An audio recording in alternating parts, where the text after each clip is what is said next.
Om Prakash Rajbhar NDA में शामिल होकर अब टिकटों के जोड़ तोड़ में जुट गए हैं, जिसमें अब उनके छोटे बेटे के चुनाव मैदान में उतरने की खूब चर्चा है, वो भी उस चर्चित सीट पर जिसका राजनीतिक इतिहास ही बड़ा विचित्र रहा है।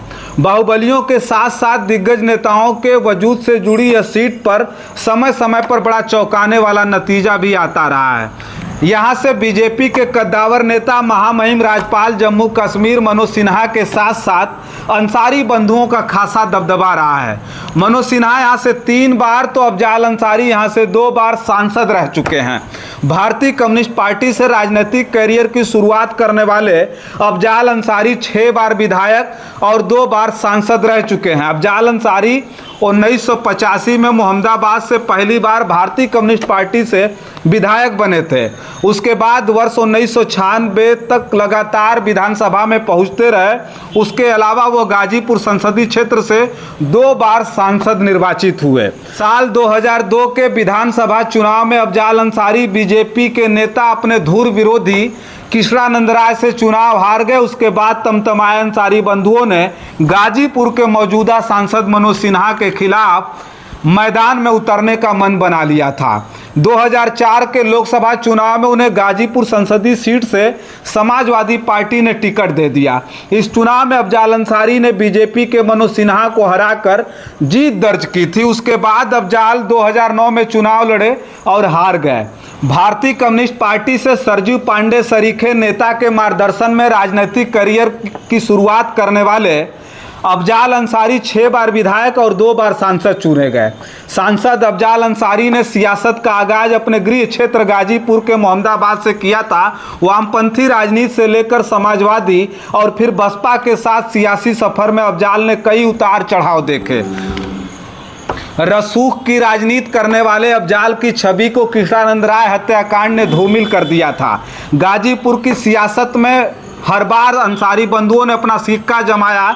जनपद में होने वाले हर छोटे बड़े चुनावी सफर का रास्ता अंसारी बंधुओं के परिवार से होकर गुजरता रहा। कभी अंसारी बंधुओं के फाटक पर दरबार लगाने वाले अब उनके खिलाफ ही ताल ठोकने की ताक में हैं। अब एमपी एमएलए कोर्ट से 4 साल की सजा सुनाए जाने पर जेल में बंद पूर्वांचल के बड़े राजनीतिक धुरंधर अफजाल अंसारी के साथ साथ उनके छोटे भाई बाहुबली मुख्तार अंसारी पर भी लगातार कसते शिकंजे ने गाजीपुर जिले की लोकसभा सीट का समीकरण बिल्कुल अलग कर दिया है, जिसका भरपूर लाभ इस बार सुभाषपा प्रमुख ओम प्रकाश राजभर एनडीए में मिलकर उठाना चाहते हैं। 2022 विधानसभा चुनाव में अपने बड़े बेटे अरविंद राजभर को वाराणसी की शिवपुर विधानसभा सीट से चुनाव हार जाने के बाद अब छोटे बेटे पार्टी प्रवक्ता अरुण राजभर को मैदान में भाग्य आजमाने के लिए उतारने वाले हैं। सूत्र बताते हैं कि गाजीपुर लोकसभा सीट पर अरुण राजभर को उतारकर सुभाषपा प्रमुख बड़ा खेल कर सकते हैं। यह सीट इस वक्त के समीकरण के हिसाब से बीजेपी के लिए बड़ा माकूल भी है। एक तरफ अंसारी बंधु जेल में बंद हैं, वहीं दूसरी तरफ सिन्हा द्वारा किए गए विकास कार्य जनता को याद आने लगे हैं। राजनीति में पूर्वानुमान के भंवर में इस बार फिर ओम प्रकाश राजभर ने सभी को भौचक्का कर नया दांव खेला है, लेकिन अपने बेटों को अपनी राजनीतिक विरासत में हिस्सा दिलाने के लिए लालायित राजभर का दांव कहीं उल्टा न पड़ जाए, यह भी आशंका जताई जा रही है। कहा तो यह भी जा रहा है कि 2017 में पहली बार जहूराबाद सीट से चुनाव जीतकर विधानसभा में दाखिल होने वाले राजभर अपने बेटों को सदन में दाखिल कराने के लिए किसी भी हद तक जाने के लिए तैयार बैठे हैं।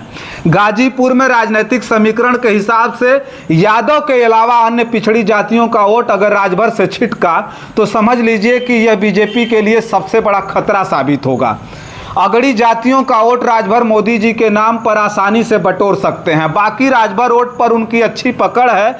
दूसरा खामियाजा यह भी भुगतना पड़ सकता है कि बीजेपी के वरिष्ठ नेता जो अपनी पूरी जिंदगी बीजेपी के लिए गुजार दी हों, वो युवा अरुण राजभर से असंतुष्ट होकर निष्क्रियता जाहिर कर सकते हैं। साथ ही पिछले दिनों लगातार बीजेपी व योगी मोदी को खरी खोटी सुनाने के एवज में राजभर को बीजेपी के स्वाभिमानी नेताओं और कार्यकर्ताओं का जबरदस्त विरोध भी झेलना पड़ सकता है।